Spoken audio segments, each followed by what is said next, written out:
వల్లరా సృష్టికి పూర్వం ఏం జరిగింది అనే ఈ విజ్ఞానపు మహాసభలలో గత రాత్రి ఎన్నో అద్భుతమైనటువంటి విషయాల్ని మనం దైవ గ్రంథమైన బైబిల్ నుంచి ఛేదించాం. అదేవిధంగా ఈ రాత్రి కాలంలో కూడా కొన్ని సంగతులను మనం బైబిల్ నుంచి విందాం.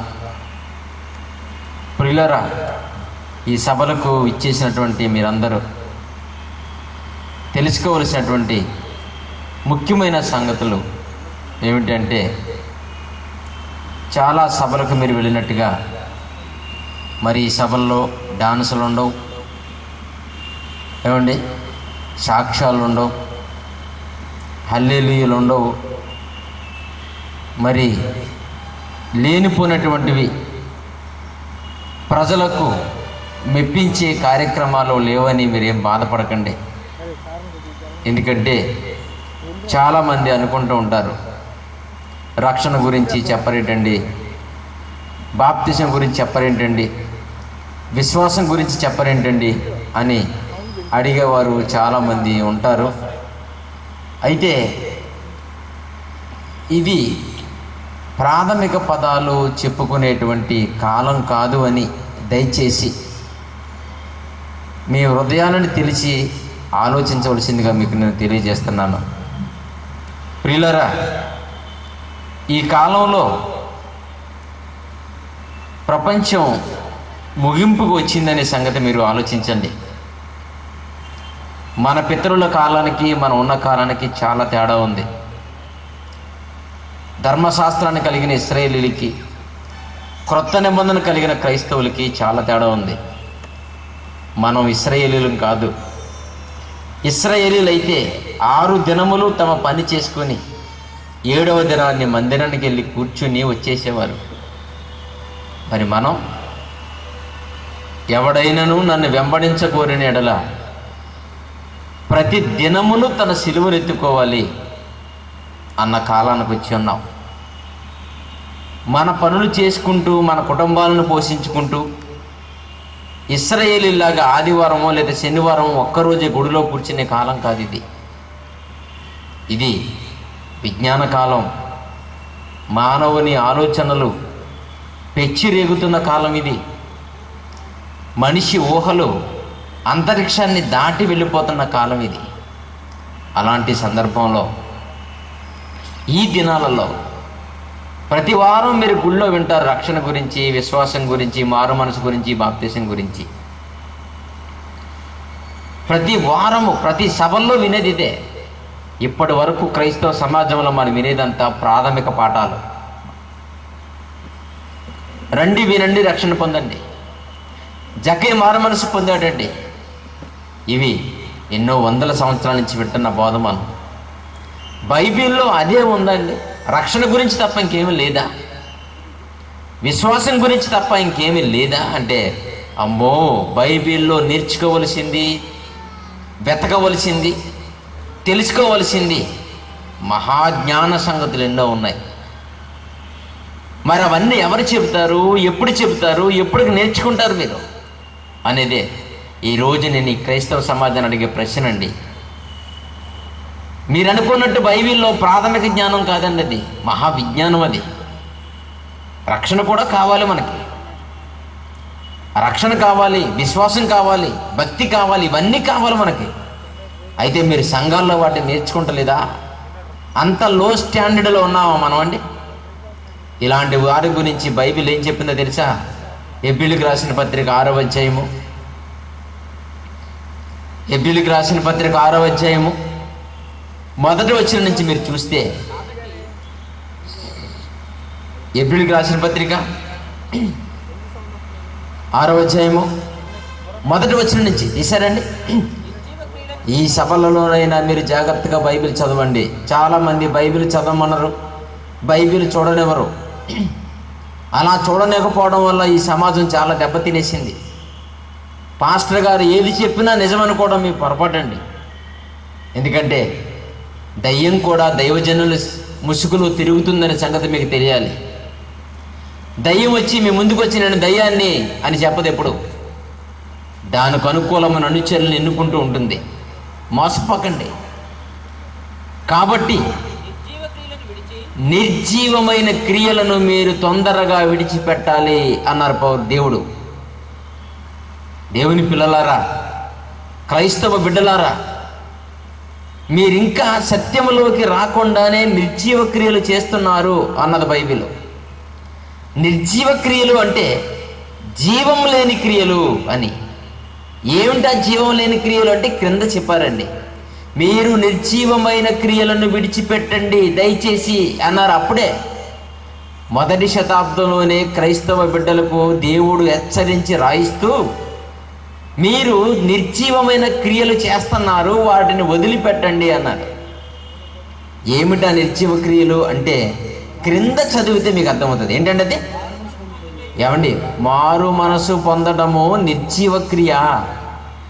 జీవమున్న క్రియ చెప్పండి మీరు. నేను సొంతంగా చెబితే ఇవి నా మాట అనుకోవచ్చు మీరు. బైబిల్లో ఉన్నదా లేదా? ఈ సమాజం బైబిల్ని నమ్మటం లేదండి.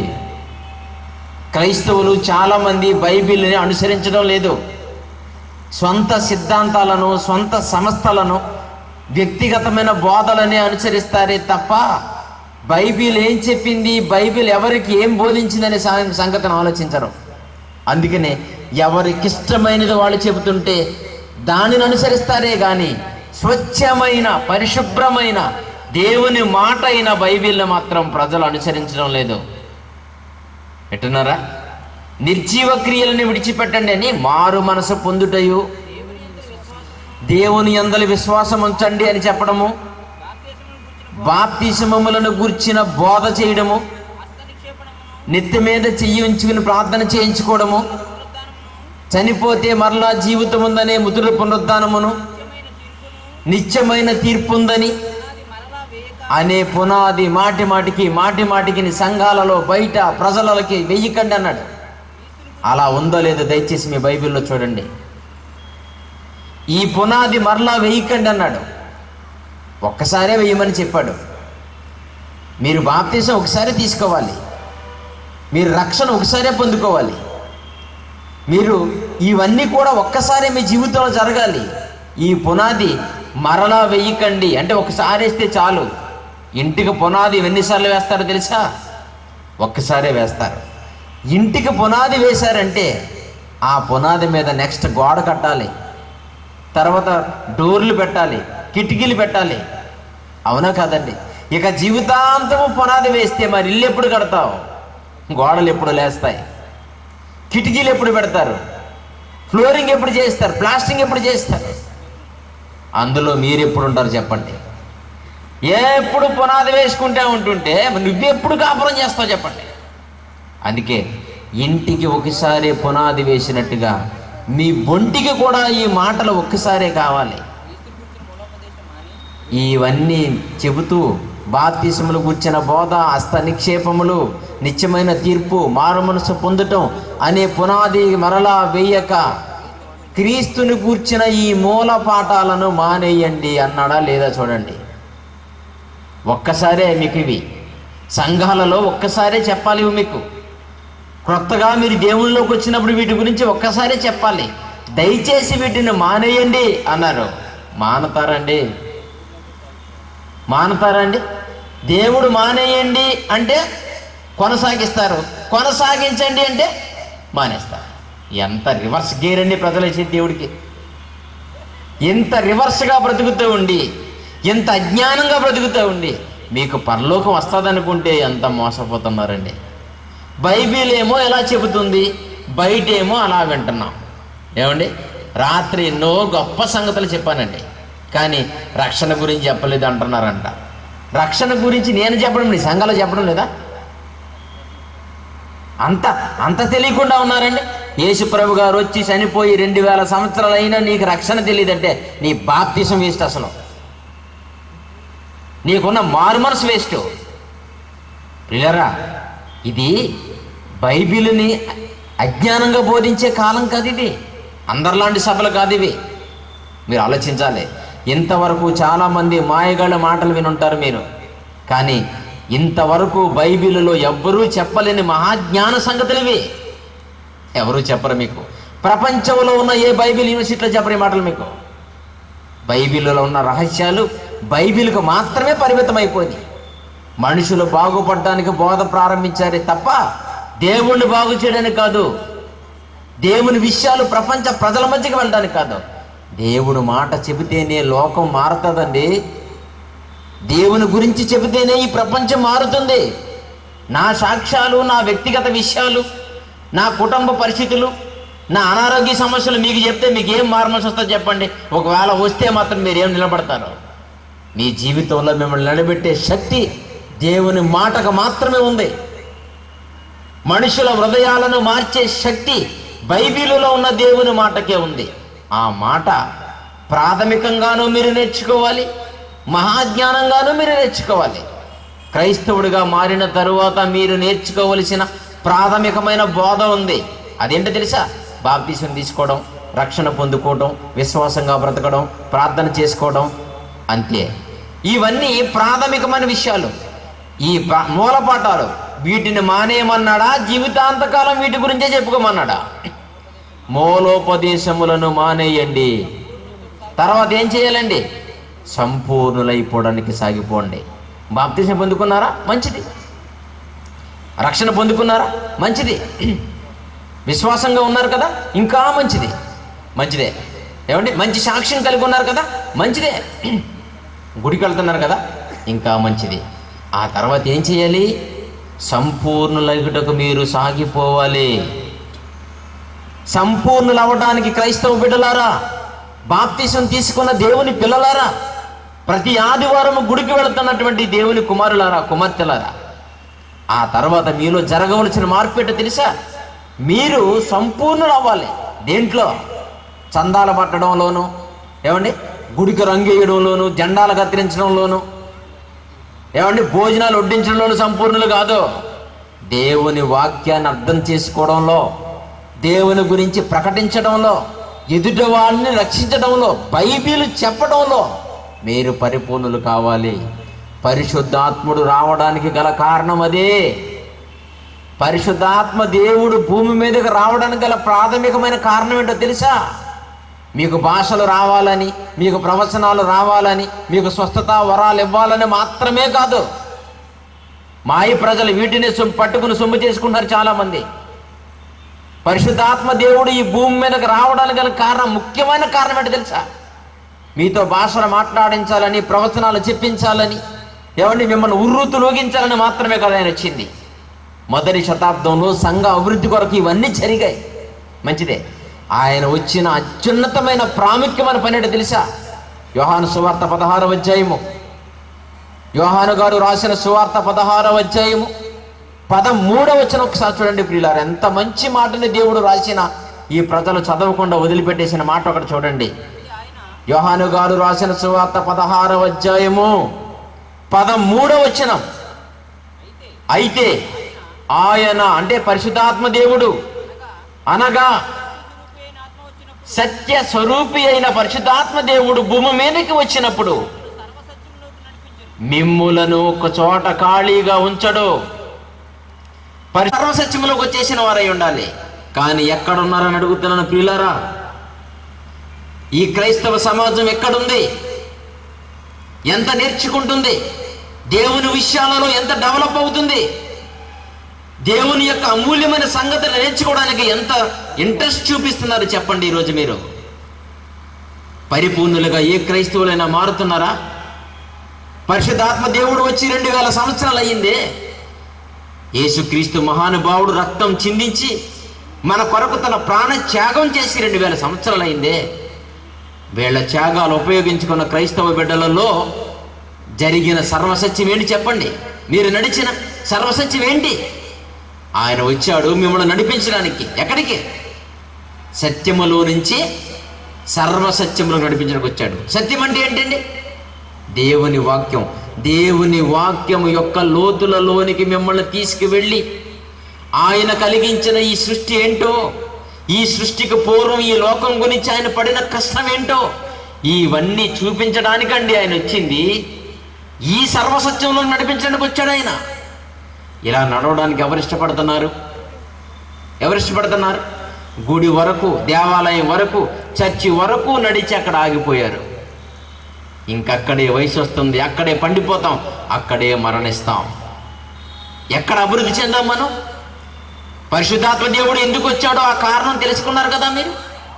మరైతే మనలో జరిగిన సర్వసత్యం ఏంటి? మీరు తెలుసుకున్న సర్వసత్యం ఏంటి? ఏమీ లేదు. అది లేదు గనుక ఆ సర్వసత్యాన్ని 21వ శతాబ్దంలో నేను చెప్తున్నాను ఈ ప్రపంచానికి.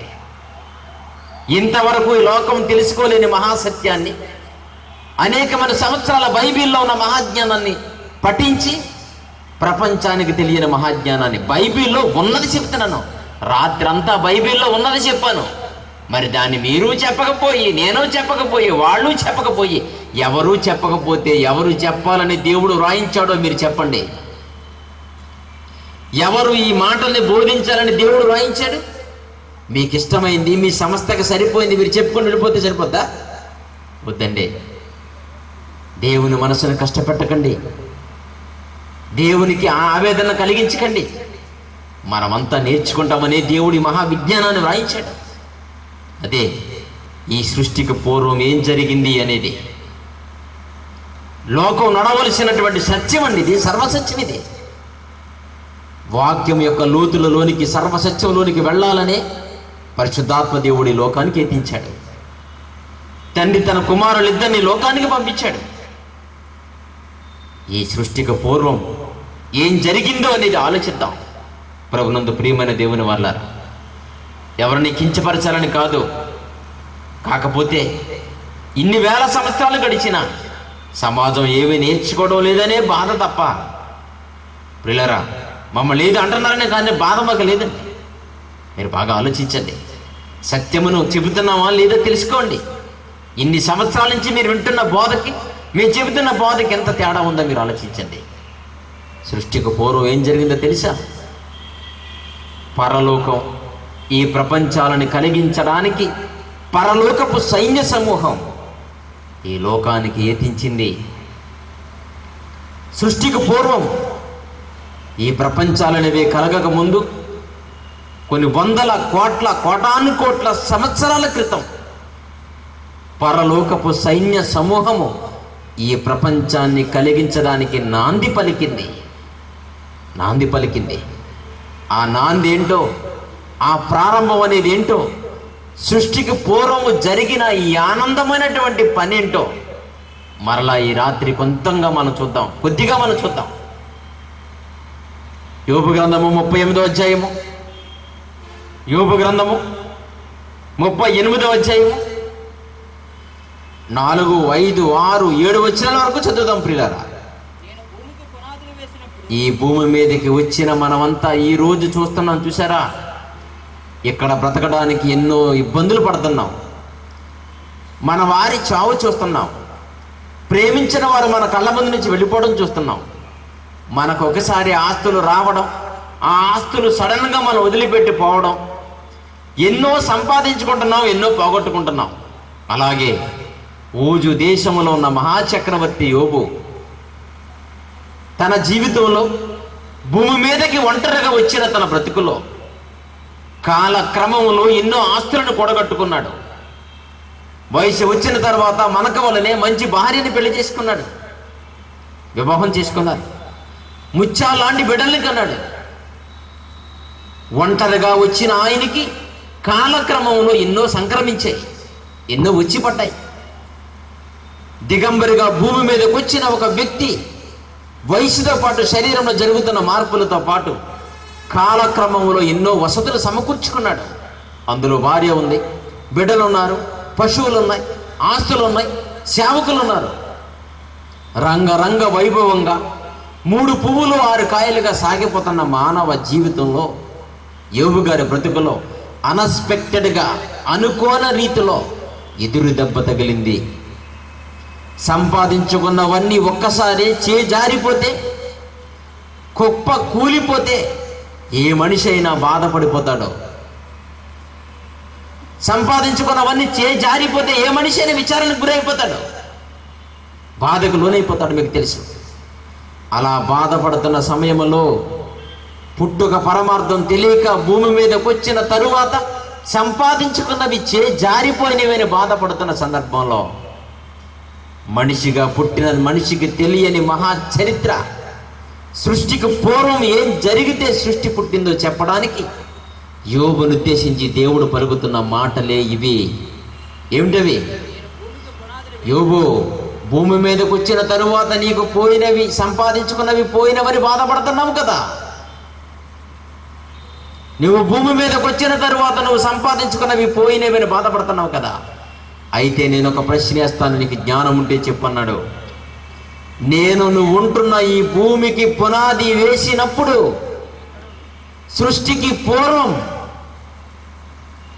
ఈ భూమి లేనప్పుడు, ఈ భూమి మీద ఇన్ని వసతులు లేనప్పుడు, నీవు లేనప్పుడు, మానవ సంచారం అనేది భూమి మీద ప్రారంభం కానప్పుడు, సృష్టికి పూర్వం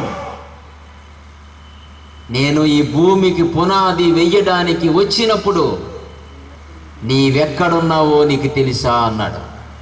నేను అడిగే ఈ ప్రశ్నకి ప్రపంచంలో ఇంతవరకు పుట్టి చనిపోయిన లేదా ఇప్పటి వరకు సజీవముగా ఉన్న ఏ శాస్త్రవేత్త దేవుని ప్రశ్నకు సమాధానం చెప్పలేడు. ఇంతవరకు ఉన్న ఏ మేధావులు దేవుడు అడిగే ఈ ప్రశ్నకి ఎవ్వరూ సమాధానం చెప్పలేరు. ఏమండి, మూసీ నది ఎక్కడుందంటే సమాధానం చెప్పగలరు.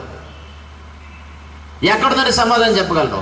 హిందుస్థాన్ షిప్ యార్డ్ ఎక్కడుందంటే విశాఖపట్నం అని చెప్పగలరు. మీరు గోల్కొండ ఎక్కడుందని చెప్పగలరు. తాజ్మహల్ ఎక్కడుందని చెప్పగలరు. లండన్ బ్రిడ్జి ఎవరు కట్టారని చెప్పగలరేమో. The great wall of China ఎక్కడుందని చెప్పగలరు మీరు. సృష్టి పుట్టక పూర్వం నువ్వు ఎక్కడున్నావంటే ఏమని చెప్పగలడు. విశ్వం కదలికలు చెప్పగలను. ఐన్స్టీన్ కూడా ఈ ప్రశ్నకి సమాధానం తెలియదు.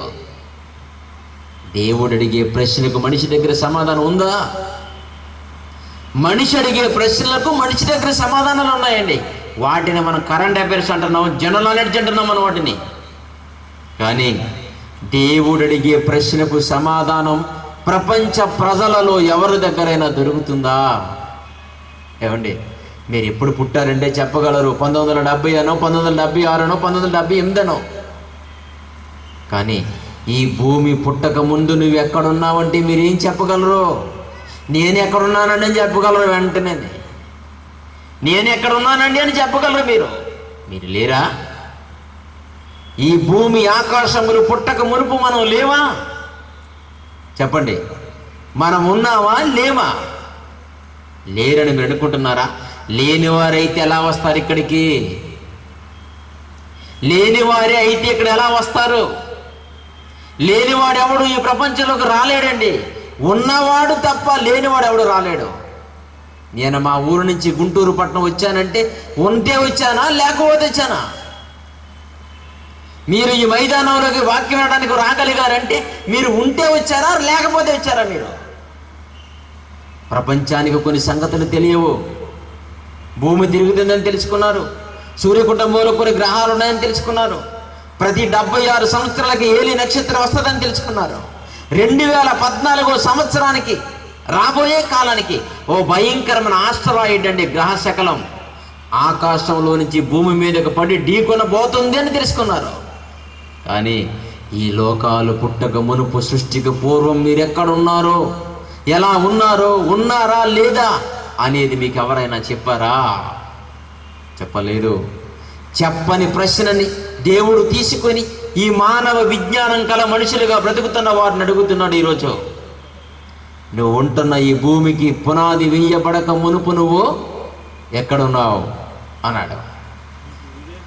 నీకు వివేకము కలిగిన ఎడల నువ్వు చదువుకున్న చరిత్ర నీకేమైనా జ్ఞానం నేర్పితే, చదువుకుంటున్న సైన్స్ మీకేమైనా జ్ఞానం నేర్పితే, మీరు చదువుతున్న ఇంజనీరింగ్ పరిజ్ఞానం మీకేమైనా జ్ఞానం నేర్పుతుంటే, మీరు చదువుకుంటున్న మెడికల్ టెక్నాలజీ మీకేమైనా జ్ఞానం నేర్పుతుంటే, మీరు చదివే MBAలు, MCAలు, MBBSలు, IITలు, ITIలు మీకేమన్నా విజ్ఞానాన్ని నేర్పిస్తే ఈ ప్రశ్నకు సమాధానం చెప్పేవాళ్ళు ఎవరైనా ఉన్నారని ప్రపంచంలో? లేరు. మీ పుస్తకాలు ఇంత సమాధానం చెప్పలేవు. మీ చదువులు చేతులు ఎత్తేవలసిందే దేవుడి ప్రశ్న ముందు, కుదరవు. కానీ మీరున్నారు. భూమికి పునాది వేయబడక మునిపే మీరు ఉన్నారు. ఉన్నవాడే మీరు వచ్చారు. సృష్టికి పూర్వమే మీరు ఉన్నారు. సృష్టికి పుట్టక మునిపే మనం అంతా ఉన్నాం. ఉండబట్టే వచ్చాం. ఆ రోజు ఈ సృష్టి ప్రారంభం, ఈ సృష్టి లేక మునుపు, సృష్టికి పూర్వం పరలోకము నుంచి కోట్ల సైన్య సమూహం, కోటాను కోట్ల దేవదూతలు, పరిశుద్ధాత్మ దేవుడు, యేసుక్రీస్తు వారు, యెహోవా దేవుడు, కొన్ని వందల కోట్ల కోటాను కోట్ల సైన్య సమూహంతో, దేవదూతల సమూహంతో మీరు ఉంటున్న ఈ బుల్లి భూమికి పునాది వేయడానికి వచ్చారంటండి. నమ్ముతారా మీరు? మీ ఇంటికి పునాది వేసుకున్నప్పుడు మాత్రమే మీరు చూసి ఉండొచ్చు. లేదా ఈ ప్రపంచంలో గొప్ప గొప్ప కట్టడాలు కట్టబడతాయండి. మంచి మంచి డ్యాములు, ఆనకట్టలు, పెద్ద పెద్ద బ్రిడ్జిలు కడతా వస్తూ ఉంటారు. అలా బ్రిడ్జిలు కట్టినప్పుడు మంత్రి గారు ఓపెనింగ్కి వస్తూ ఉంటారు, ప్రారంభ దినోత్సవానికి వస్తూ ఉంటారు. వచ్చి ఏం చేస్తారు? ఒక బంగారపు తాపీతోనో ఒక వెండి తాపీతోనో ఏమండి మరి గమేళలో ఉన్న మట్టి తీసుకెళ్ళి కొంచెము పోసి వెళ్ళిపోతారు. కట్టేదాకా ఉన్నాడు ఆయన. పాపం కట్టేదాకా ఉండడానికి తీరిక లేదు. బోళ్ళంత అడ్మినిస్ట్రేషన్ చూసుకోవాలి ఆయన, బోళ్ళంత అధికారం, బోళ్ళ పరిపాలన చూసుకోవాలి. ప్రారంభిస్తానికి వస్తాడంతే ఇంత తాపి ఇస్తారు ఆయన చేతికి. ఒక్క మట్టి తీసి ఆ గోతులో పెట్టి వేసి వెళ్ళిపోతాడు ఆయన, ఇంకా కనపడడం. ఇలాంటి భూమి మీద మనుషులు కట్టుకునే ప్రారంభోత్సవాలు మీరు చూశారు. కానీ భూమి మీద కట్టబడుతున్న ఆనకట్టలు, భూమి మీద కట్టబడుతున్న బ్రిడ్జిలు, భూమి మీద కట్టబడుతున్న భవంతుల యొక్క ప్రారంభోత్సవాన్ని మీరు చూశారు. కానీ ఈ భూమికి ప్రారంభోత్సవం ఎంత బాగా జరిగిందో ఎప్పుడైనా మీరు చూసారా? 6-7 వచనాలు చూద్దాం. దాని మీద నిర్మాణపు కొలను వేసినాడు ఎవడో చెప్పు. దాని భూమి యొక్క స్తంభముల పాదులు దేనితో కట్టబడినో చెప్పు. సిమెంటా, ఐరనా, ఇనుమా, ఇత్తడా, రాగా, వజ్రమా? ఏంటి చెప్పండి.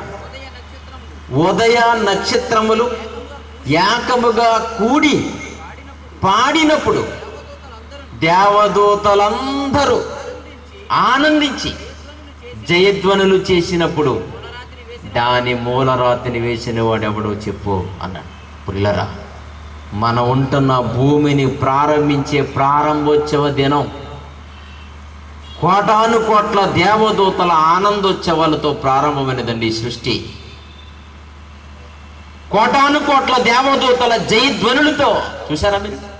ఉందండి బైబిల్. అలాగండి ఈ భూమికి పునాది వేస్తున్నప్పుడంట ఉదయ నక్షత్రములు ఏకముగా కూడిపాడి అంటే బ్యాండమేళం, ఆర్కెస్ట్రా, దేవదూతలందరూ దేవుడు పునాది వేస్తుంటే భూమికి దేవదూతలందరూ ఆనందించారంట. ఎంత ఆనందం అండి వాళ్ళకి, ఎంత ఆనందం. మా దేవుడు పని చేస్తున్నాడు, మా దేవుడు భూమిని ప్రారంభిస్తున్నాడు. అమ్మో, ఈ విశ్వాన్ని ఎంత బాగా చేస్తాడంటో, ఇది గిర్రగిర్రా తిరిగే భూమంట, ఇంది మీద ఎంత అద్భుతమైన వస్తువులు వస్తాయంటో, మా దేవుడు ఏ పని చేసిన అద్భుతమే అని గొప్ప ఆనందంతో దేవదూతలు ఉప్పొంగిపోయారండి ఆ రోజు.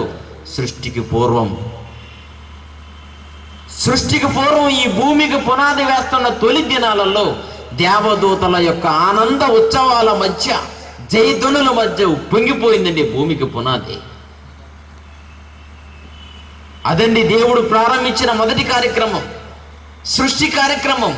సృష్టి పుట్టక ముందు ఏమండి ఇవన్నీ మనకొద్దా? ఆశీర్వాదము, దీవెన, సాక్ష్యము, స్వస్థత, నూనె రాయడము, పంపడం ఇదేనా? దేవుడు అంటే ఇది కాదండి. దేవుడు అంటే అదే కాదు. ఏమండి స్వస్థత వస్తుంది, స్వస్థత లేదని చెప్పడం లేదు సుమండి. దేవుడు మీకు కావలసినవన్నీ ఇస్తాడు, స్వస్థత ఇస్తాడు, మీకు దీవెన ఇస్తాడు, మీకు ఆశీర్వాదం ఇస్తాడు, అన్నీ చేసి పెడతాడు. కానీ మీరేం చేయాలి? బొమ్మలలాగా గుడికి పరిమితమై ఆదివారం నాడు వెనకాల బెంచిలో కూర్చుని ఆమెననగానే మాయమైపోవడం కాదు పక్షుల్లాగా. ఇవన్నీ ఎవడు చదువుతాడు, ఎవడు తీస్తారు బయటికి? ఇవన్నీ ఎవరి కోసం?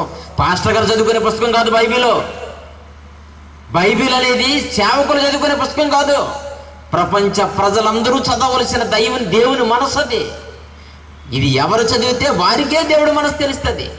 అర్థమైందా మీకు?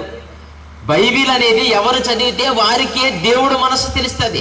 పాస్టర్ గారితే చదివితే ఆయనకే తెలుస్తుంది, మీకేం తెలుస్తుంది? ఇంకెప్పుడు పరాణ జీవుల్లాగా ఆయన చెబుతాడు మనం విందాం, ఆయన చెబుతాడు మనం విందాం అనుకుంటే మరి మీరు ఎప్పుడు చదువుతారు? చదవరా? చదువుతారండి. ఎప్పుడు? ప్రయాణానికి వెళ్ళేటప్పుడు 121వ కీర్తనని రాకపోకలేంది యెహోవా నిన్ను కాపాడను. ఎందుకని చదువుకుంటాం? రోజులు బాగోలేవు కనుక. ప్రయాణంలో ఎప్పుడైనా చచ్చిపోతే నరకానికి పోతాననే భయంతో పోయే ముందు వాక్యం చదువుకుంటే నా కుమార్తె నా కుమారుడు వాక్యం చదువుకుని చచ్చిపోయాడు కదా, పరలోక విద్దామని దేవుడు అనుకుంటాడనా? ఆయన మనంత అమాయకుడు కాడు. మీరు అనుకున్నాడు ఆయన తమాకు మనిషి. ఆయన మీ పాస్టర్ గారు కాదు మోసపోతాకి. దేవుడు మన పాస్టర్ గారు కాదు మోసపోవడానికి. ఆయన మన యుక్తి మన శక్తి అంతా తెలుసు. ఏమన్నాడు? నువ్వు కూర్చుండుటయో నువ్వు లేచుటయో ఆయనకు తెలుసు, నీకు తెలియపోవచ్చు. ఆయన మన కంటికి కనపడడం లేదు కదా అని ఆయనకి మస్కా కొట్టేద్దాం అనుకుంటున్నారేమో మీరు. కుదరదు. మీరు కూర్చుండుటయో మీరు లేచుటయో ఆయనకు బాగుగా తెలుసు. మాట మీ నాలుకకు రాక ముందే నువ్వు ప్రయాణం కోసం చదువుతున్నావా? ఆయన మీద ప్రేమతో చదువుతున్నావా? ఆయన మనసు తెలుసుకోవాలని చదువుతున్నావు? యాక్సిడెంట్ అయిపోద్దేమని భయపడి చదువుతున్నావు? ఆయనకు బాగా తెలుసు. ఆయన రాసిన ఉద్దేశ ప్రకారంగా మీరు చదివి తెలుసుకోవాలి తప్ప అవసరాల కోసం బైబిల్ చదివే వాళ్ళకి దేవుడు మనసు అర్థం కాదు. బైబిల్ అవసరాల కోసం చదువుకుంటారని దేవుడు మన చేతికి ఇవ్వలేదు. కనిపించని దేవుని మనసు ఉంది దీంట్లో. లోకాలను కలిగించిన సృష్టికర్త మనసు ఉంది దీంట్లో. దేవుని అత్యున్నతమైన ఆలోచనలు ఉన్నవి దీంట్లో. అవి చదివితే తప్ప ఈ ప్రపంచానికి అర్థం కాదు. దేవుని మనసు చదివితేనే తప్ప లోకానికి అర్థం కాదు. ప్రియులారా, చదువుతున్నారా? దేవుణ్ణి ప్రేమిస్తున్నారా? దేవుని కోసం బ్రతుకుతున్నారా? దేవుని కోసం జీవిత త్యాగాన్ని చేయగలుగుతున్నారా? చెప్పండి. ఇందులో మనం దేవుడికి చేస్తున్నది ఒకసారి మీరు ఆలోచించుకుని ప్రశ్నించుకోండి రాత్రి. సరే, సృష్టికి పూర్వమే కోటాను కోట్ల దేవదూతల్ని ఈ లోకానికి తీసుకొచ్చాడు ఆయన. రండి దేవదూతలారా, మీ సమక్షంలో ఈ భూమికి పునాది వేద్దాం రండి అన్నాడు. వచ్చారు. దేవుని కార్యక్రమం ప్రారంభిస్తుంటే ఉప్పొంగిపోయారు, జయధ్వనులు చేశారు, ఆనందపడిపోయారు, ఎగిరి గంతులేశారు. ఎన్ని పాటలు, ఎన్ని పద్యాలు, ఎన్ని గోల, సంతోషం, ఆనందం, ఉత్సవాలతో ఈ భూమికి పునాది వేయబడింది. ఈ భూమికి పునాది వేయబడింది. ప్రియులారా, కాఫీ హోటల్లో ఓనర్ గారిని మీరు చూస్తున్నారు కదా. హోటల్స్, కాఫీ హోటల్ ఓనర్ గారిని మీరు చూడండి, మనకంటే ముందు లేచిపోతాడు. ఎందుకో తెలుసా? టిఫిన్ అంతా కూడా ముందుగానే సిద్ధపరిచేయాలి. బజ్జీలు వేసే పిండి పిసికేటప్పుడు మీరు చూడండి, లేకపోతే పొరాటాలు చేసినప్పుడు కానివ్వండి, చపాతీ చేసేటప్పుడు చూడండి, పిండిని ఎంత గట్టిగా పిసకాలి, ఎంత గట్టిగా కలపాలి, ఇలా పిసకాలి, బయటికి సాగదీయాలి, లోపలికి తోయాలి, బయటికి తీయాలి. ఎంత కష్టం అండి వాడి పిండి పిసకడం. ఉదయాన్నే లేచిపోతాడు, పిండి పాపం నానబెట్టుకుంటారు, ఇలాగ పిసికే కార్యక్రమాలు ఉంటాడు.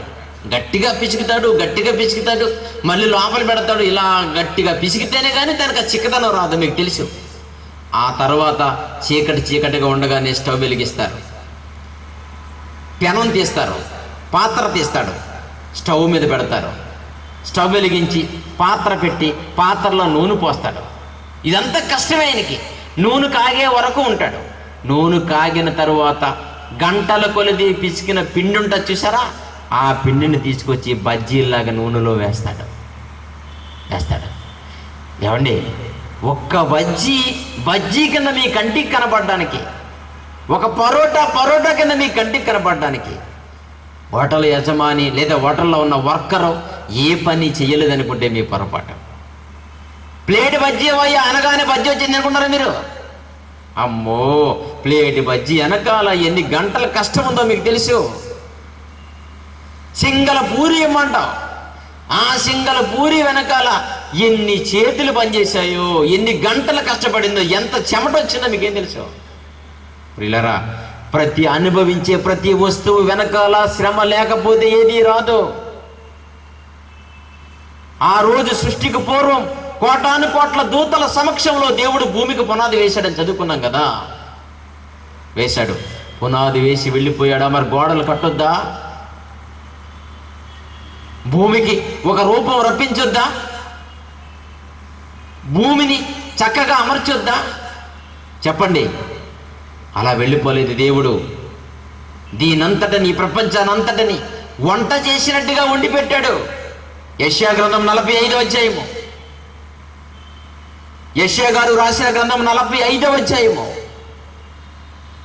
యెషయా గారు రాసిన గ్రంథము 45వ అధ్యాయము, యెషయా గారు రాసిన గ్రంథము 45వ అధ్యాయము 18వ వచనం. ఎంత మంచి మాట తెలుసా? ఆకాశములకు సృష్టికర్త అయిన యెహోవా దేవుడు ఆయన భూమిని కలుగ చేసి, దాన్ని ఏం చేశాడంటమ్మా? భూమిని కలుగ చేసి సిద్ధపరిచాడంట. ఎంత మంచి మాట అండి! ఎందుకండి ఆయనకి ఆ కష్టం? చెప్పారు కదా రాత్రి. ఎందుకు? ఏమండి? దేవుడు భూమిని కలుగ చేసి దానిని సిద్ధపరిచాడు. కలుగ చేసి సిద్ధపరిచాడు. ఇవన్నీ తెలిస్తేనే తప్ప మీ దేవుణ్ణి మీరు పరిపూర్ణంగా ప్రేమించలేరు. మిమ్మల్ని చదివించడానికి నాన్న ఎంత కష్టపడ్డాడో అర్థమైతేనే కానీ మీరు జీతం నాన్న చేతిలో పెట్టరు. తండ్రి మిమ్మల్ని చదివించడానికి చిరిగిపోయిన చొక్కా వేసుకు తిరిగాడనే మాటలు, పస్తులుండి మీకు ఫీజు కట్టాడనే మాటలు మీకు తెలిస్తేనే కానీ మీకు ఉద్యోగం వచ్చిన తర్వాత తల్లిదండ్రులు మీరు చూడలేరు. ఏమండి, ఈ క్రైస్తవ సమాజం దేవుడిని ఎందుకు ప్రేమించలేదు తెలుసా? ఈ క్రైస్తవ సమాజం దేవుడి కొరకు ఎందుకు సరిగా బ్రతకడం లేదో తెలుసా? దేవుని కార్యక్రమాలు తెలియకపోవడం వల్లేనండి. దేవుడు మనకి రూపం ఇవ్వడానికి ఎంత కష్టపడ్డాడో అర్థం కాకపోవడం వల్లనే ఇంత దరిద్రంగా మారిపోతుంది ఈ ప్రపంచం. దేవుడు భూమిని కలుగజేసి సిద్ధపరిచి దానిని స్థిరపరిచాడు. సిద్ధపరిచాడా? సిద్ధపరిచిన అర్థం ఏంటంటే తెలుసండి? నిరాకారముగా ఉండునట్లు దానిని సృజించలేదు. నిరాకారముగా ఉండేటట్లు దేవుడు భూమిని చెయ్యలేదంట. ఏమంటే ఇవన్నీ ఉన్నాయంటారా బైబిల్లో? ఉన్నాయి. మరి ఇవన్నీ ఉండగా ఇది ఎవరు చెప్పరేటండి? ఇన్ని సభలు జరుగుతాయి, ఇంతమంది సేవకులు వస్తారు, ఎవరు వచ్చినా స్వస్థత మాటలే తీసుకుంటారు. ఏమండి, ఈ ప్రపంచంలో చాలా మంది ఇప్పుడు వరకు మీరున్న సేవకులను చూస్తున్నారు కదా, ఎవరు తీసుకున్న స్వస్థత గురించే అది ఒక ఆయుధంగా తీసుకున్నారు.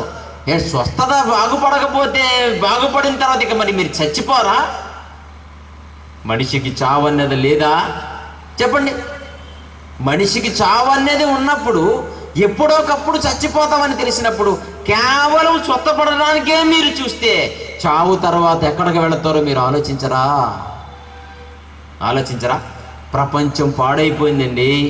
ప్రపంచ వాతావరణ పరిస్థితులు బాగోలేవు. లోకం బాగోలేదు. ఇలాంటి బాగోలేని లోకంలో మీరు ఎంతకాలం ఆరోగ్యాన్ని కాపాడుకోగలరు చెప్పండి? దేవుడు ఒక ప్రక్క నుంచి ప్రపంచాన్ని వ్యాధులతో తుడిచేస్తున్నాడు, రోగాలతో లేపేస్తున్నాడు. దేవుని ఉగ్రత ప్రపంచ ప్రజల మీద కుమ్మరించబడిన కాలం ఇది. మీ శరీరాలను భద్రపరుచుకుని రోగం బారిన పడకుండా కాపాడాలనుకుంటున్నారా మీరు? కాదండి. ఏమండి, మీకు ఆరోగ్యం కావాలి, నేను కాదనడం లేదు. మీకు స్వస్థత కావాలి, కాదనడం లేదు. అలాగనుకుంటే ఇవన్నీ మీకు ఎప్పుడు తెలుస్తాయి? భూమిని కలిగించి దేవుడు నిరాకారముగా ఉన్నట్లు దానిని చెయ్యలేదు, నివాస స్థలముగా దానిని చేశాడంట. నివాస స్థలముగా అంటే అర్థం ఏంటండి? నివాస స్థలముగా దేవుడు భూమిని కలిగించాడు. నివాస స్థలం అంటే చెప్పమంటారండి? విశాఖపట్నంలో బొర్రా కేవ్స్ అనేటువంటి గుహలు ఉన్నాయండి. బొర్రా కేవ్స్ అంటారు వాటిని. ఒకప్పుడు అవన్నీ కూడా పెద్ద పెద్ద కొండలండి. అవి పెద్ద పెద్ద కొండలవి. ఆ కొండలలో నుంచి అరకు వ్యాలీకి రైలు మార్గం వేశారండి జపాన్ వాళ్ళు. ఎలా వేశారో తెలుసా? ఒకప్పుడు కొండలుగా, పెద్ద పెద్ద బండలుగా, రాళ్లుగా, పిచ్చి పిచ్చి మొక్కలన్నీ మొలిసి, ఏమంటే చిన్నపాటి అరణ్యంలాగా ఉండే ఆ ప్రదేశంలో మరి ఆ ప్రదేశం మీద జపాన్ వారు కన్నుపడిందండి. అప్పుడు ఏం చేశారంటే, ఎక్కడో మారుమూల బ్రతుకుతున్నటువంటి ట్రైబల్స్కి, కోయ ప్రజలకి ఒక మంచి మార్గం, పట్టణ మార్గం చూపిద్దామనే ఉద్దేశంతో కాంట్రాక్ట్ తీసుకుని ఇండియా వచ్చి జపాన్ వాళ్ళు కొండల్ని తొలిచేశారు. వాడి దగ్గర ఉన్న ఆధునికమైన పరికరాలను ఉపయోగించి పెద్ద పెద్ద మిషన్లు పెట్టి కొండల్ని తొలిచి పడేశారు. కొండల్ని తొలిచేసి రాళ్ళన్నీ ప్రక్కకి తోసేసి కొండల మధ్య నుంచి చేశారండి రైల్వే ట్రాక్. ట్రైన్ రూట్ వేశారు, రైలు బండ్లు వెళ్ళిపోయే మార్గం వేశారు, రైలు బండ్ల మార్గం వేశారు. ఏమండి, ఒకప్పుడు చూస్తే అవన్నీ కొండలు, అవన్నీ తుప్పలు, అవన్నీ పిచ్చి పిచ్చి మొక్కలు, పిచ్చి చెట్లు, అవన్నీ అక్కడ ఉన్నవన్నీ ముళ్ళ చెట్లు. కానీ ఇప్పుడు వెళ్ళి చూస్తే మంచి మంచి ఆకారాల్లో, మంచి మంచి లోపల లైట్లు, చీకటి గల ప్రదేశంలో ట్రైన్ వెళ్ళడానికి లైట్లు సెట్ చేస్తే ఆ చీకటిలో లైట్ల మధ్య అందమైన రైలు పరిగెడుతుంది ఈరోజు. ఒకప్పుడు ఆ గుహలకి, ఒకప్పుడు ఆ కొండలకి, ఇప్పుడు దాన్ని మలిచిన విధానానికి చూస్తే అద్భుతంగా ఉంది. అలాగే అక్కడక్కడ పనికిరాని స్థలాలు ఉంటాయండి, ప్రభుత్వ స్థలాలు అవన్నీ. ఒక్కోసారి పనికిరాని స్థలాలు, మురుగుండ లాంటి స్థలాలు, చెత్త చెత్త స్థలాలన్నీ ప్రభుత్వం వారు తీసుకొని దానిని అందమైన పార్కులుగా మలిచేస్తారు, అందమైన పార్కులుగా మలిచేస్తారు. పనికిరాని స్థలాలని అద్భుతమైన చెట్లు పెంచి, అద్భుతమైన బొమ్మలు పెట్టి అద్భుతంగా మలిచేస్తారు, మంచి మంచి పార్కులుగా చేస్తారు. అలాగనే ముడి పదార్థముల భూమిని చేసిన దేవుడు ప్రారంభంలో, నిరాకారముగా ఉన్న భూమిని చేసిన దేవుడు ప్రారంభంలో దీనికి ఇచ్చిన వైభవం ఎంత గొప్పదో తెలుసా? దీనికి ఇచ్చిన వైభవం ఎంత గొప్పదో తెలుసా? దీని మీద ఉన్న పువ్వులు, దీని మీద ఉన్న జంతువులు, వాటి మీద ఉన్న అందాలు మీరు చూడండి. ఈరోజు నిరాకారముగా ఉండినట్లు దేవుడు దానిని ఉంచలేదు, నిరాకారముగా ఉన్నట్లు దేవుడు దాన్ని ఉంచలేదు. ఈ ప్రపంచమే అందమైన పార్కుగా దేవుడు మలిచేశాడు. దానిని దేవుడు అంటున్నాడు, నాయనా, ఈ భూమికి పునాది వేసి నేను దూతలు సైడ్ అయిపోలేదు, వెళ్ళిపోలేదు. మీరు వచ్చి నా కొరకు బ్రతుకుతారని, అనుభవిస్తారని మీ కొరకు ఈ అందమైన ప్రపంచాన్ని కలిగించాడంటున్నాడు దేవుడు. నివాస స్థలముగా చేశాడు. అంటే మీరుండడానికి అనుకూలంగా మలిచాడు. మీరుండడానికి ఏం కావాలో తెలుసా మీకు? ఈరోజు ఏం కావాలమ్మా? నీళ్ళు కావాలి.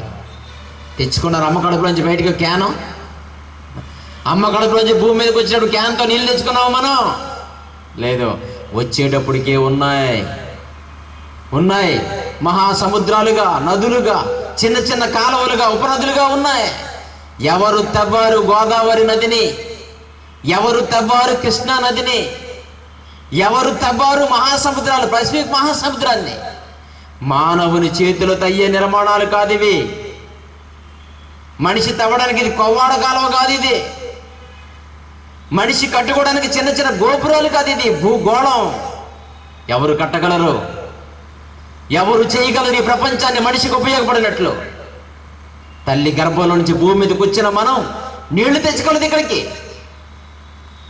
1969 సంవత్సరంలో అమెరికా దేశానికి చెందినటువంటి నీల్ ఆర్మ్స్ట్రాంగ్ అనే సైంటిస్ట్ చంద్రమండలం మీదకి వెళ్ళాడు. వెళుతూ వెళుతూ వెళ్లే ముందు అక్కడ పరిస్థితులు తెలుసుకుందాం అనుకున్నారు. ఏంటో తెలుసా? చంద్రమండలం మీద గాలి లేదు. ప్రతి రాత్రి మనం చూస్తున్న చంద్రుడి మీద ఏం లేదండి, గాలి లేదు, గాలి లేదు. గాలి లేకపోతే ఏమైందంటారా? గాలి లేకపోతే మాటలు వినపడవు. అక్కడ మీ చెవి దగ్గరికి వచ్చి ఇంత గట్టిగా మాట్లాడరా మీకు ఒక ముక్క కూడా వినపడదు. చంద్రమండలం మీద గాలి లేదు కనుక మాటలు వినిపించవు. చంద్రమండలం మీద గాలి లేదు కనుక అడుగులు పడవు. చంద్రమండలం మీద గాలి లేదు కనుక నీళ్లు తాగలేరు మీరు. అక్కడ భయంకరమైన వాతావరణం అక్కడ ఉంది కనుక ఇక్కడ నుంచి గాలిని సిలిండర్లో ఎక్కించుకు తీసుకెళ్లారు అక్కడికి. అలాగే సిలిండర్ తోటి అమ్మకం నుంచి బయటకు వచ్చాడా నీల్ ఆర్మ్స్ట్రాంగ్? వచ్చాడా? అమ్మో ఇక్కడ గాలి ఉండదేమో బాబోయ్ అని అమ్మ కడుపులో ఉన్నప్పుడే సిలిండర్ తెలుసుకుని వచ్చారు ఎవరైనా భూమి మీదకి? ఆక్సిజన్ సిలిండర్ ఎవరు లేదో. ఇక్కడికి వచ్చిన తర్వాత ఉందే. ఎందుకుందని ఏ మనిషిని ఆలోచించాడా? భూమి మీద ఇంత అద్భుతమైన నిర్మాణాలు ఎందుకున్నాయని ఎవరైనా ఆలోచించారా? ఎవరికి కావాలి చెప్పండి? ఈ రోజు ప్రపంచంలో దేవుడు అవసరం లేదు, దేవుడి జ్ఞానము అవసరం లేదు. ఏదో వాళ్ళకు తోసినట్లుగా పిల్ల పాపలతో భక్తి చేసుకుంటూ వెళ్ళిపోతారంతే. ప్రపంచ మనుషుల సుఖాలకు దేవుడు అడ్డు రాకూడదనుకునే ప్రజలున్న లోకం అండి ఇది. అంతేగాని కష్టమైన నష్టమైన దేవుని ఉద్దేశాలకు అనుకూలంగా బ్రతుకుతాం అనుకుంటున్నారా? అలాంటి వాళ్ళు ఉన్నారా?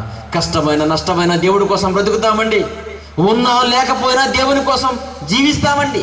నేను నా కుటుంబం నష్టపోయినా దేవుని పరువు ప్రతిష్టలు కాపాడతామనే వాళ్ళు ఎవరైనా ఉన్నారా? మరి లేనప్పుడు ఎందుకండి ఈ ప్రపంచం దేవుడిని నమ్ముకుంది? అలాంటి భావాలు మనుషులలో కలగనప్పుడు ఈ దేవాలయాలు ఎందుకు, ఈ పూజలు ఎందుకు, ఈ పునస్కారాలు ఎందుకు, ఈ సభలు ఎందుకు, ఈ ప్రార్థనలు, యాచనలు ఎందుకు చెప్పండి? ఎవరిని ఉద్ధరించడానికి ఇవన్నీ? ఎవరిని ముందు పెట్టడానికి ఇవన్నీ? మార్పు అనేది మనలో కలగనప్పుడు ఎన్ని గుడులు గడితే మాత్రం ప్రయోజనం ఉందో మీరే చెప్పండి. రాత్రి అలా అనుకోలేదు దేవుడు. ఇప్పుడు మన గురించి కష్టపడ్డాడు మహనీయుడు. నిరాకారముగా ఉన్నట్లు దాన్ని చెయ్యలేదు, నివాస స్థలముగా చేశాడు. ఎంత గొప్ప మాట చెప్పాడండి. నివాస స్థలం అవ్వాలంటే ఎవడ బాబుతరము కాదు ఇది. భూమిని ఎవడు నివాస స్థలముగా, పుట్టిన వారెవరు దీన్ని నివాస స్థలముగా మార్చలేరు. ఉన్నదానిని అనుభవించి పోగలరే తప్ప, మిడతల దండులా వచ్చి తినిపోగలరే తప్ప భూమిని నివాస స్థలంగా మార్చే శక్తి ఈ ప్రపంచంలో ఎవరికీ లేదు. పిల్లరా, మీరు ఆలోచించండి.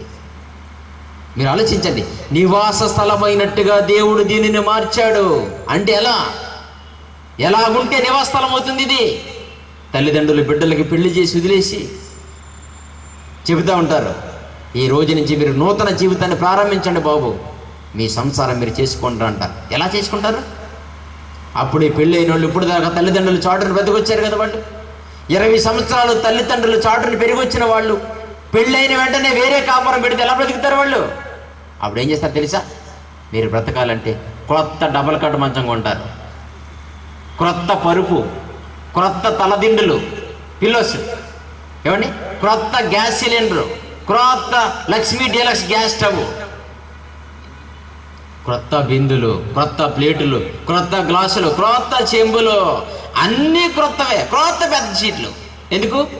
ప్రారంభంగా భూమి మీద తొలి దంపతులు అవుతున్నారు కనుక, మీ కుటుంబాన్ని మీరు పోషించుకోవాలి కనుక తల్లిదండ్రులు అన్నీ కొత్తవి పెట్టు. దాని పేరు ఏమంటాం మనం? సారీ అంటాం, కొత్త సంసారం అంటాం. మీ అమ్మ సారే పెట్టిందమ్మా అంటారు.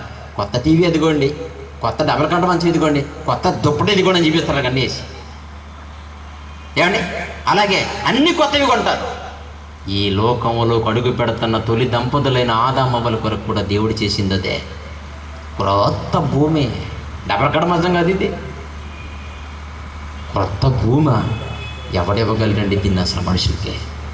క్రొత్త సూర్యుడు, క్రొత్త చంద్రుడు, ఇంకా వాళ్ళది ఎవడను, క్రొత్త నక్షత్రాలు, క్రొత్త చెట్టు అప్పుడే వచ్చే భూమి నుంచి బయటికి. భూమి తమ జాతి ప్రకారము తమలో విత్తనములిచ్చు వృక్షములను భూమి మొలిపించను కాక మొలిచేశాయి, కొత్తవి. ఇది ఒక క్రొత్త సంసారంలాగా ఆదామవ్వలు దీంట్లోకి అడుగు పెట్టారు. సృష్టికి పూర్వమే మనుషుల మనుగడ గురించి దేవుడు ఆలోచించాడు. సృష్టికి పూర్వమే ఈ భూమిని నివాసస్థలంగా మలిచేశాడు. ఆయనకున్న ఆలోచనలు ఈరోజు దాని బిడ్డలుగా చెప్పుకునే మనకున్నాయా? చెప్పండి ప్రభునందు పిల్లారా, ఆలోచించండి. సంపూర్ణులవుటకు సాగిపోవాలి. మీరు దేవుడి కోసం 100% బ్రతకాలనుకుంటే మీకు ఈ విషయాలని తప్పనిసరిగా తెలియాలి. మీకు తెలియవలసినవి చాలా ఉన్నాయి. దేవుని పక్షాన ఇవన్నీ నేర్చుకుంటేనే మనకు పరలోకం. ప్రజల మాయమాటలు నమ్మకండి. ఇవన్నీ మనకు తెలియాలండి, ఇవన్నీ మనకు తెలియాలి. ఆయన చేసిన కార్యక్రమాలన్నీ మీకు తెలియాలి. యోబు గ్రంథం 37వ అధ్యాయం 7వ వచనం. యోబు గ్రంథము 37వ అధ్యాయము 7వ వచనం. యోబు గ్రంథము 37వ అధ్యాయము 7వ వచనం చూడండి ప్రియులారా. మనుషులందరూ, కొందరు కాదు, భూమి మీదకు పుట్టిన మనుషులందరూ, క్యాస్ట్ ఫీలింగ్ లేదు, జాతి భేదం లేదు, ఏమీ లేదు, సంఘ భేదం లేదు. ఏ సంఘాలైనా, ఏ క్రైస్తవ బిడ్డలైనా, ఎవరైనా, భూమి మీదకి పుట్టిన మనుషులందరూ ఆయన సృష్టి కార్యములను తెలుసుకోవాలి. దేవుని పిల్లలారా, మాకు రక్షణ గురించి చెప్పలేడు అంటున్నారు. దేవుడు ఏమన్నాడు చూడండి ఒకసారి. మీకేం తెలియాలనుకున్నాడు దేవుడు? ఆయన సృష్టి కార్యాలు నీకు తెలియాలి. ఎవరైనా చెప్తారా మీకు ఈ మాటలు? ఆయన సృష్టి కార్యాలు మనకు తెలియాలా? ఆయన సృష్టిలో నీ కొరకు ఏమేమి చేశాడో నీకు అర్థం కావాలంటే, అవునండి దేవుడే రాయించాడన్నమాట. కొందరు కాదంట, మనుషులందరూ, భూమి మీదకు పుట్టిన మనుషులందరికీ తెలియవలసిన సంగతి ఏంటో తెలుసా? ఆయన సృష్టి కార్యములు మీకు తెలియాలి. ఈ ప్రపంచాలు ఎలా నిర్మాణమైనవో మీకు తెలియాలి. సృష్టికి పూర్వం ఏం జరిగితే ఈ లోకాలు పుట్టినవో మీకు తెలియాలి. ఆయన సృష్టి కార్యాలు మీకు తెలియాలి. ప్రియులారా, ఒక అద్భుతమైన కరెంట్ అఫైర్ మీకు చెప్తాను. గత సంవత్సరం అక్టోబర్ 9 నుంచి 10 తారీఖుల మధ్య కాలంలో ప్రస్తుతాన్ని ప్రపంచాన్ని గడగడలాడిస్తున్న మేధావుల వర్గం, శాస్త్రవేత్తల బృందం, 1200 మంది శాస్త్రవేత్తలు విశ్వ రహస్యాలు తెలుసుకోవడానికి భూగర్భంలోకి వెళ్ళారు. ప్రపంచం ఈ వార్తతో వేడెక్కిపోయింది. ఆ రోజు ఈ విశ్వం, ఈ లోకం, ఈ సృష్టి ఎలా పుట్టిందో తెలుసుకోవడానికి 2008 సంవత్సరం అక్టోబర్ 10 నుంచి 9, 8 నుంచి 10 రోజుల మధ్యకాలంలో 1200 శాస్త్రవేత్తల బృందం ఈ సృష్టి ఎలా ఏర్పడిందో తెలుసుకోవడానికి స్వరంగం తవ్వుకుని భూగర్భంలోకి వెళ్ళిపోయింది స్విట్జర్లాండ్లో. ఆ రోజు వాళ్ళు చేసే కార్యక్రమం ఏంటి తెలుసా? అసలు ఈ లోకం ఎలా ప్రారంభమైనది అని 12,000 మంది శాస్త్రవేత్తలు, 1200 మంది శాస్త్రవేత్తలు, ఇన్ని వేల మంది శాస్త్రవేత్తలు ఒక చోట గుంపుగా కూడి ఈ భూమి ఎలా పుట్టిందో, ఈ విశ్వం ఎలా పుట్టింది, లోకం ఎలా పుట్టిందో తెలుసుకోవడానికి ఓ పెద్ద మంట పెట్టాలనుకున్నారండి. ప్రేలుడు, ఈ విశ్వం ఎలా పుట్టిందని ప్రేలుడు ఉత్పత్తి చేసి ఒక శబ్దాన్ని పుట్టించి ఆ శబ్దము ద్వారా ఈ లోకం ఎలా ప్రారంభమైందో తెలుసుకోవాలనుకున్నారు. ఏమండి, ఇవి అక్టోబరు 10, 2008 ఈ వేల మంది శాస్త్రవేత్తలు ఒక చోట కూర్చుని ఈ సృష్టి ఎలా పుట్టిందో ప్రయోగం ప్రారంభిస్తుంటే లోకానికి ఏం తెలిసిందో నాకు తెలియదు కానండి, నాకు మాత్రం ఒక సంగతి తెలిసింది. చెప్పంటారా? ఎంత అద్భుతమైన వండర్ఫుల్ సంగతి తెలుసా మీకు అది? ఈరోజు ఈ వేల మంది శాస్త్రవేత్తలు 2008 అక్టోబర్ 10 కూర్చున్నట్టే, విశ్వరహస్యాలు తెలుసుకుని కూర్చున్నట్టే, సృష్టికి పూర్వం దేవుడు దేవదూతలతో సృష్టి చేయడానికి వచ్చి కూర్చున్నాడు. సృష్టిని చేయడానికి ఆయన దేవదూతలతో కూర్చున్నాడు. సృష్టిని తెలుసుకోవడానికి సైంటిస్టులతో వీళ్ళు కూర్చున్నారు. ఎంత గొప్ప సంగతి! విశ్వ రహస్యాలు ఛేదించడానికి ఈ బృందం ప్రయత్నించింది. విశ్వాన్ని నిర్మించడానికి దేవదూతలతో దేవుడు కూర్చున్నాడు. కానీ తెలుసుకోగలిగారా? పేల్చారు పాపం, ఏమీ అవ్వలేదు. ఏం తెలిసింది? ఏమీ తెలియకుండా ఎవరింటికి వాళ్ళు వెళ్ళిపోయారు, సిగ్గుపడిపోయారు. బైబిల్ చదివిన పండితుడిగా, బైబిల్ని ఉపదేశిస్తున్న సేవకుడిగా చెప్తున్నాను ఈరోజు మీకు నేను. ఏంటో తెలుసా? ఈ ప్రపంచంలో ఇలాంటి పిచ్చి పిచ్చి ప్రయోగాలు ఎన్ని చేసినా నేను చచ్చిపోయిన తర్వాత కూడా ఏమన్నా మాట నిలబడాలండి. ఎందుకంటే నేను చెప్పేది దేవుడి మాట కనుక. నేను పోయినా నా దేవుడి మాట ప్రపంచంలో సజీవంగా ఉండాలి. అదేంటో తెలుసా? ఇలాంటి పిచ్చి పిచ్చి ప్రయోగాలు ప్రపంచంలో ఎన్ని చేసినా ఎప్పటికీ మనిషి సృష్టి రహస్యం అనేది ఈ పద్ధతిలో తెలుసుకోలేడు. ప్రసంగి గ్రంథం 8వ అధ్యాయము, ప్రసంగి గ్రంథం 8వ అధ్యాయం 17వ వచనం చూడండి ప్రియులారా. ప్రసంగి గ్రంథము 8వ అధ్యాయము 17వ వచనం. దేవుడు జరిగించినదంతయు నేను కనుగొంటిని, మరియు సూర్యుని క్రింద జరిగే క్రియలు మనుషులు కనుగొన లేరు. క్రీస్తుకు పూర్వము 935 సంవత్సరాల క్రితం చెప్పాడు దేవుడు. సూర్యుని క్రింద జరిగే సంగతులు మనుషులు ఎప్పటికీ తెలుసుకోలేరు. కనుగొనవలెనని మనుషులు ఎంత ప్రయత్నం చేసి భూగర్భంలోకి దూరిపోయినా వారు కనుగొనుట లేదని, దానిని తెలుసుకొనవలెనని జ్ఞానులు అంటే సైంటిస్టులు. అబ్బా, ఏమండి, బైబిల్ మత గ్రంథం అనేవాడు ఎవడండి నిజంగా? బైబిల్ మతం అనేవాడు ఎవడండి నిజంగా? బైబిల్లో దేవుడు జ్ఞానం లేదనేవాడు ఎవడండి? బైబిల్ దైవ గ్రంథం కాదనేవాడు ఎవడండి? నిజంగా బైబిల్ చదివితే మిగతా మీ ఇష్టం వచ్చినట్లు మాట్లాడటానికి కుదరదండి. బైబిల్ వర్తమాన భూత భవిష్యత్ కాలాలలో ఎప్పటికీ కూడా సవాలుకు నిలిచే గొప్ప పుస్తకం అండి బైబిల్ అనేది. చదువుతున్న చేతగాక బైబిల్ పడి ఏడుస్తున్నారు చాలామంది ఈరోజు. ఈ 2008వ సంవత్సరంలో అక్టోబర్ 10వ తేదీన జరగబోయే ఈ మహా విస్ఫోటన సిద్ధాంతాన్ని ఛేదించడానికి శాస్త్రవేత్తలు వస్తారనే సంగతి క్రీస్తుకు పూర్వం 935 సంవత్సరాల క్రితమే తెలిసి దేవుడికి. ఎంత మంచి దైవ గ్రంథం ప్రియులారా! ఇలా చదువుతున్నారా మీరు? ఇలా నేర్చుకుంటున్నారా మీరు? ఇలా విన్నారా ఎప్పుడైనా మీరు? ఏది మీలో సర్వసత్యం? పరిశుద్ధాత్మ దేవుడు వచ్చి 2000 సంవత్సరాలు అయినా దేవుని పిల్లలారా మీరు నడిచిన వాక్యపు లోతులేంటి చెప్పండి. అలా చదివి తెలుసుకోకపోతే, దేవుడు అనుకున్నట్టుగా మీరు బ్రతకకపోతే, ఏమండి, మనుషులందరూ ఆయన సృష్టి కార్యములు తెలుసుకోవాలని దేవుడు మనుషుని చేతిని బిగించి ముద్ర వేసడం చదువుకున్నాం యోబు గ్రంథం 37:7లో. మీరు తెలుసుకోవాలని ఆశపడుతున్నాడు దేవుడు. ఆయన సృష్టి కార్యములు మీరు తెలుసుకుని ఆశపడుతున్నారు. చూసుకోండి ఒకసారి. మీ కళ్ళ ముందు కనబడుతున్న రంగులు ప్రపంచం అంతా మీ కొరకే చేయబడింది. మీకోసమే కష్టపడ్డాడు దేవుడు. చూసారా, ఈ కార్యక్రమాలన్నింటినీ మనుషులు తెలుసుకోవాలని పూనుకున్నాను. జ్ఞానులైనను శాస్త్రవేత్తలు పూనుకొనినను వారైనా కనుగొనరా? కనుగొన జాలరన్నాడా? కనుగొన జాలరని నేను తెలుసుకుంటేనే. నిజంగా బైబిల్ ఎంత గొప్ప పుస్తకం. తల్లకిందులుగా తపస్సు చేసిన దేవుణ్ణి పక్కన పెట్టి సృష్టి రహస్యాలు తెలుసుకోవాలనుకునే ఓ మనిషి నీకు చేత కాదని దేవుడు చెప్పాడు. నీకు తెలియదని దేవుడు చెప్పాడు. ప్రపంచంలో ప్రకృతి అంతా అర్థం కావాలంటే ముందు మనిషికి దేవుడు అర్థం కావాలి. యూనివర్సిటీ పాఠం అర్థం కావాలంటే ముందు ప్రాథమిక పాఠశాలలో ఏబిసిడీలు రావాలి. నీకు తెలియాలి. దేవుడు అర్థం కాకుండా, నీకు నువ్వు అర్థం కాకుండా, మీ ఆవిడెవరో అర్థం కాకుండా, ప్రకృతి అర్థం కాకుండా, తోటకూరే, గోంగూరే, వంకాయను చచ్చిపోతావు తినేసి. అదేనా పరిజ్ఞానం? ఏమండి, తోటకూర కనపడగానే పప్పులు వేసేసుకుందామని చూస్తూ ఉంటారు. వంకాయ కనపడగానే వండుకు తినేద్దామని చూస్తూ ఉంటారు. అసలు వంకాయ ఎందుకు కాసిందో ఆలోచించవా మరి? ఆలోచించరా మరి? చేపలు ఎందుకు సముద్రాలలో పెరుగుతున్నాయో ఆలోచించరా మరి? పక్షులు ఎందుకు గుడ్లు పెడుతున్నాయో ఆలోచించరా మరి? ఏమండి, ఒక్కొక్క సీజన్లో ఆకాశం అంతా బగ్గుమని మంటలు వచ్చేస్తున్నాయి మనకి వేడి. ఒక్కొక్క సీజన్లో వర్షం. ఏమిటి కాలాలు? ఏమిటి క్రమం? ఎక్కడున్నాయి ఆకాశంలో నీళ్లు? ఉన్నట్టే కనపడటం లేదు అసలు మనకి. ఎక్కడున్నాయో కానివ్వండి, కొండ పోతుంది కూడా వేస్తుంది వర్షం. నిన్నటి వరకు వాతావరణం చక్కగా బాగుంది, చక్కగా జరుగుతుంది. ఎక్కడుందో వర్షం అన్ఎక్స్పెక్టెడ్గా వచ్చేసిందండి.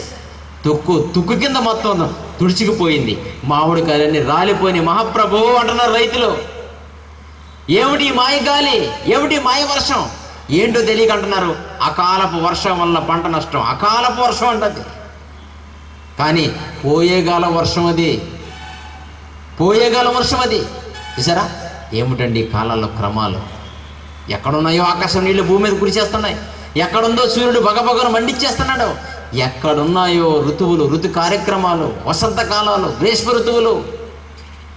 ఏమండి, కోకిలి శబ్దం మీరు విన్నారు ఎప్పుడైనా? మీరు విన్నారు? మిగిలిన కాలాలలో ఎక్కడుందో కోకిలి ఎవడికి కనపడదు. వేసవకాలం రాగానే అదొక రకమైన స్వరం. అంటే కాలం మారిందని ప్రకృతి సూచిస్తుంది. మారింది కాలం. వేసవకాలంలోకి వచ్చేసారు మీరు, వసంతకాలంలోకి వచ్చేసారు మీరు అనే ప్రకృతి ధర్మాన్నైనా గమనిస్తున్నారా మీరు? ఈ కాలాలు, ఈ వస్తువులు, ఈ మార్పులు, ఈ పద్ధతులు ఆలోచిస్తే మీకు కూడా పోయే కాలం ఉందనే సంగతి అర్థమవుతుంది. కాలాలు వచ్చి వెళ్ళిపోతున్నట్లుగా, ఋతువులు వచ్చి వెళ్ళిపోతున్నట్లుగా, ప్రపంచంలో మార్పులు జరుగుతున్నట్టుగా నీకు మారుతుంది. వాతావరణ మార్పులే కాదు, నీ శరీరంలో కూడా మార్పులు జరుగుతున్నాయి. బాల్యం పోయింది, యవనం వచ్చింది. యవనం పోయింది, వృద్ధాప్యం వచ్చింది. వృద్ధాప్యం పోయింది, సావు వచ్చింది, మరణం వచ్చింది. ప్రకృతికే కాదు, కాలాల మార్పులు నీకు జరుగుతున్నాయి. కానీ మీరేం తెలుసుకుంటున్నారు? ప్రకృతిలో జరుగుతున్న కాలాలు చూసైనా మీరు నేర్చుకుంటాం లేదు. మీలో జరుగుతున్న కాలాలు చూసైనా మీరు నేర్చుకోవడం లేదు. పిల్లరా, ఇదేనా మనం తెలుసుకుంటున్నది? జ్ఞానులైనను పూనుకోవాలని తెలిసిన వారికి సైతము తెలియదనేసాడు. ఇలాంటి బిగ్ బ్యాంగ్ సిద్ధాంతాలు ఎన్ని చేసినా ఈ ప్రపంచంలో ఈ సృష్టి రహస్యాలను మనిషి ఛేదించలేడు. మనిషికి ప్రకృతి అర్థం కావాలంటే దేవుని ద్వారా మాత్రమే, బైబిల్ ద్వారా మాత్రమే, క్రీస్తు ద్వారా మాత్రమే మీరు తెలుసుకోవాలి. దానికి ముందు మీరు రక్షించబడి దేవునిలో మొదటడుగు వేయాలి. ఆలోచించండి. ప్రసంగి గ్రంథం 3వ అధ్యాయం 11వ వచనం. ప్రసంగి గ్రంథము 3వ అధ్యాయము 11వ వచనం. పిల్లరా, దేని కాలమందు అది చక్కగా ఉండినట్లు సమస్తమును ఆయన, మీరు కాదు. ఏదైనా కోరుకున్నారా? వర్షాకాలం తర్వాత పలానా కాలం రావాలని, వేసవకాలం తర్వాత చలికాలం రావాలని ఏదైనా కోరుకున్నారా? ఎవరికి తెలియవు. శాస్త్రవేత్తలకు కూడా ఈ క్రమం తెలియదు. కానీ కాలానుగుణంగా జరుగుతుంది అనుకుంటున్నారు అంతే వాళ్ళు. దేవుడు అంటున్నాడు, దేని కాలం ముందు జరిగినట్లు చక్కగా సమస్తమును ఆయన నియమించాడు. ఎవరైనా ఆయన ఎవరు? ఈ ప్రపంచానికి ఆయన ఎవరు? ఎవరైనా శాస్త్రవేత్తలకు శాస్త్రవేత్త, డాక్టర్లకు డాక్టర్లు, ఏమండి, వైద్యులకు వైద్యుడు, నిన్న నేడు ఏకరీతిగా ఉన్న మగుటము లేని మహాచక్రవర్తి, ప్రపంచాలు పుట్టడానికి కారకుడు, సృష్టి పుట్టక ముందు ఈ లోకానికి పునాది వేసిన మహనీయుడు మన తండ్రి అయిన దేవుడు. ఎవరైనా, ఎవరు నిర్మించగలరు ఈ కాలాన్ని? ఎవరు పెట్టగలరు ఈ ప్రకృతికి ధర్మాన్ని? ఎవరు చెప్పగలరు ఈ సిస్టమేటిక్ ప్రాసెస్ని? Who is he? ఎవరైనా, ఎవరైతే నిన్ను కన్నదో, ఎవరైతే ఈ ప్రపంచాన్ని పుట్టించాడో ఆయనే. ఆయనకే తెలుసు ఈ జ్ఞానం. మానవ మట్టి బుర్రకంత పరిజ్ఞానం లేదో. ఏవో ఉన్న కణాలు కలపగలరు, ఉన్న జన్యువులు కలపగలరు, తోటకూర కాడ గోంగూరకు ముడిపెట్టగలరు, గోంగూర కాడ ఇంకో దానికి ముడిపెట్టగలరు. కానీ ఈ క్రమం ఎవరు చేశారు? చదువుదాం, మళ్ళీ చదవండి. దేని కాలం ముందు చక్కగా అమర్చబడినట్లు సమస్తమును ఆయన నియమించాడు. ఆయన శాశ్వత కాల జ్ఞానము నరుల హృదయమందు ఉంచాడు. కొంచెం, ఏమండి, దేవుడుకున్న మహాజ్ఞానంలో పంచదార పలుకంత మీలో పడేశాడంట. ఆ పంచదార పలుకంతతోనే మీరు విమానం కనుగొన్నారు. ఆ పంచదార పలుకంత దానితోనే మీరు ర్యాకెట్ను కనుగొన్నారు. ఆ పంచదార పలుకంత దానితోనే మీరు టీవీ కనిపెట్టారు, సెలపం కనిపెట్టారు. ఈ పంచదార పలుకే రప్పాడిచ్చేస్తుంది సమాజాన్ని. ఏమండి, మనుషుల హృదయాలలో దేవుడు పెట్టిన చిన్న బుల్లి జ్ఞానమే ప్రపంచాన్ని తలకిందులు చేసేస్తుంటే మరి మన బాబు దేవుడుకున్న జ్ఞానం ఎంత అనంతమైనదే. అనంతమైన జ్ఞానిని దేవుడు లేడని ఎవరు చాలామంది ఉన్నారండి. ఆలోచించారా? నరుల హృదయములో దేవుడు శాశ్వత జ్ఞానమును ఉంచి ఉన్నాడు. ఆయనకున్న జ్ఞానములో కొంచెం ఉంచి ఉన్నాడు మనకి. కానీ దేవుడు చేయు క్రియలను పరిశీలనగా తెలుసుకొనుటకు అది చాలదయ్యా. మీ బాటనీ చాలదు, మీ ఫిజిక్స్ చాలదు, మీ కెమిస్ట్రీ చాలదు, మీ జ్ఞానము దేవుని జ్ఞానం తెలుసుకోవడానికి సరిపోదు. దేవుడు శాశ్వత కాల జ్ఞానము నరు హృదయములో ఉంచెను. కానీ ఈ సృష్టిని, ప్రకృతిని తెలుసుకునడానికి దేవుడు మీకు ఇచ్చిన జ్ఞానము చాలదు. మరి ఎలా మహాప్రభు? రాత్రి చెప్పారు సారు, రాత్రి మొదటి ప్రసంగంలో సార్ చెప్పారు. ఏమని? ఒక మనిషిని సంగతులు అతనిలో ఉన్న మనుష్యాత్మకే తప్ప మరెవరికి తెలియవు. అలాగునే దేవుని సంగతులు మీకు తెలియాలంటే దేవుని ఆత్మ మీలోకి రావాలి. పరిశుద్ధాత్మ, హోలీ స్పిరిట్ కావాలి మీకు. పరిశుద్ధాత్మ దేవుని యొక్క సహాయం కావాలి ప్రపంచానికి.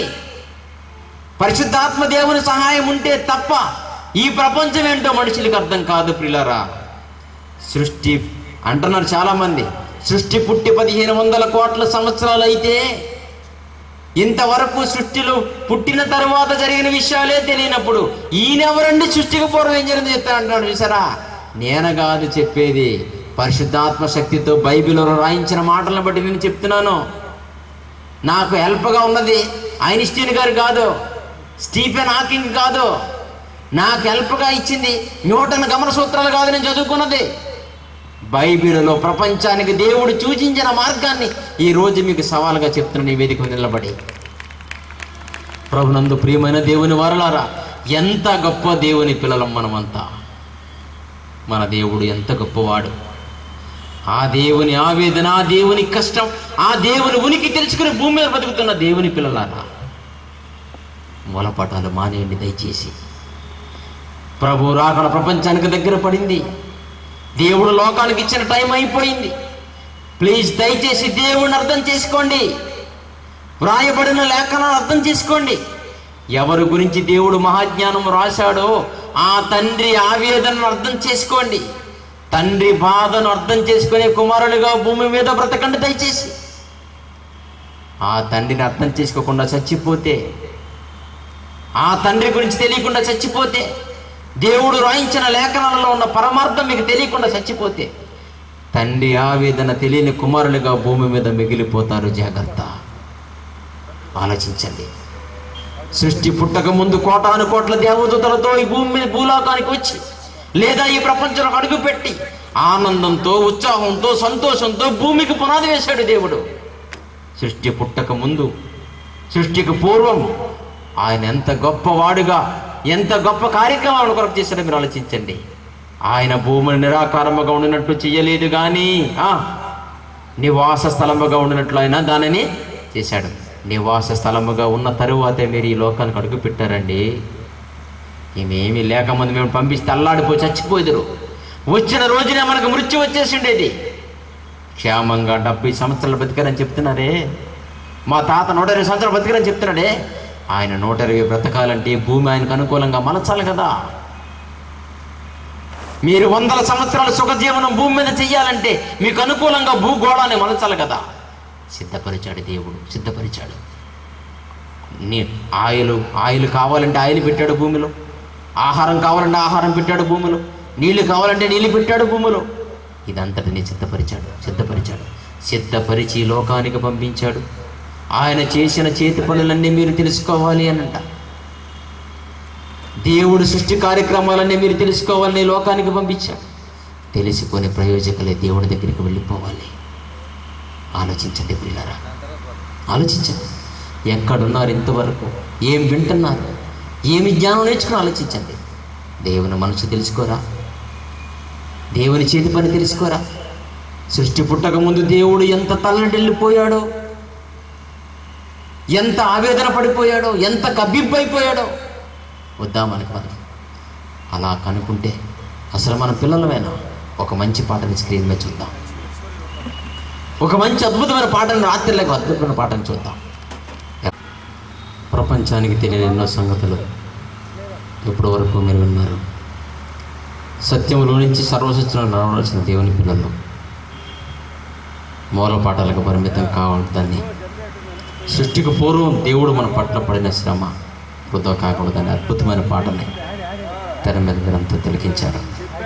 మిగిలిన భాగాన్ని రేపు చెప్పుకుందాం, ప్రార్థన చేసుకుందాం. పిల్లలు, మమ్మల్ని మిక్కిలిగా ప్రేమించిన మా కన్న తండ్రి, మేము కలగక మునిపే మా పట్ల మీరు తీసుకున్నటువంటి జాగ్రత్తలు బిడ్డలుగా ఈ మైదానంలో తరిచి ఆలోచిస్తున్నాం. మీరు చేసిన సృష్టి అది ఎంత అందమైనదో, దాని వెనకాల ఎంత ప్రయాసం ఉందో, మీ సృష్టి కార్యక్రమాలు ప్రతి ఒక్కరూ తెలుసుకోవాలని మీరు ఆశపడుతున్నారు. అదే 21వ శతాబ్దంలో మీ బిడ్డలకు బోధిస్తున్నాం. నాయన, మీ బిడ్డలు విని వెళుతున్నారు. మనుషుల మాయాపోయం వల్ల మనసులను పాడు చేసుకోకుండా వాక్యానికి విధేయులై మీ పాదాల చెంత జీవించే భాగ్యం కూడి వచ్చిన మా అందరికీ దయచేయండి. నాయన, వారిని వారి కుటుంబాలను దీవించండి. సత్యానికి స్తంభాలుగా మీ బిడ్డలు నిలబెట్టండి. అబద్ధాన్ని ఖండించే మంచి విశ్వాసులుగా తీర్చిదిద్దండి. ఏం వింటున్నామో, ఏం రాయించారో తెలుసుకునే భాగ్యం బిడ్డలకు అనుగ్రహించండి. కార్యక్రమం ఏర్పాటు చేసిన మీ దాసులను దీవించమని కూడి వచ్చిన బిడ్డలందరూ మీ చేతులకు అప్పగిస్తూ క్రీస్తు యేసు వారి పేరటి ప్రార్థనకి వేడుకొంచున్నాం తండ్రి. ఆమేన్. తండ్రిని